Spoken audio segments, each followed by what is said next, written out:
मौजूदा $7 अरब के कर्ज से पहले आखिरी बार IMF ने अगस्त 2022 में एक्सटेंडेड फंड फैसिलिटी के 7वें और 8वें रिव्यू के बाद $1.1 अरब कर्ज दिया था। इससे पहले आलमी मालियाती फंड ने जुलाई 2019 में पाकिस्तान के लिए $6 अरब कर्ज मंजूर किया था। पाकिस्तान IMF कर्ज प्रोग्राम की तारीख सन 1958 से शुरू हुई। पाकिस्तान को $2.5 करोड़ देने का मुआहिदा तय पाया। सदर अयूब खान के दौर में IMF से 3 प्रोग्राम हुए।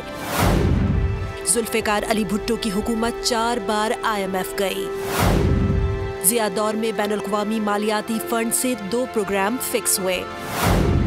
मुआशी बेहतरी के लिए बेनजीर भुट्टो 2 बार IMF गईं। नवाज शरीफ की पहली हुकूमत में IMF का 1 प्रोग्राम हुआ। बेनजीर भुट्टो की दूसरी हुकूमत में IMF के 3 प्रोग्राम शामिल हुए। नवाज हुकूमत के दूसरे दौर में आलमी इदारे से 2 बार कर्ज की जरूरत पड़ी। सदर परवेज मुशर्रफ के दौर में 2 IMF प्रोग्राम हुए।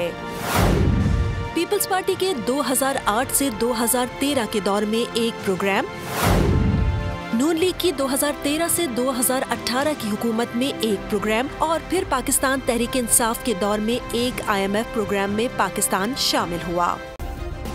सब्सक्राइब करें और बेल दबाएं ताकि कोई खबर रह न जाए।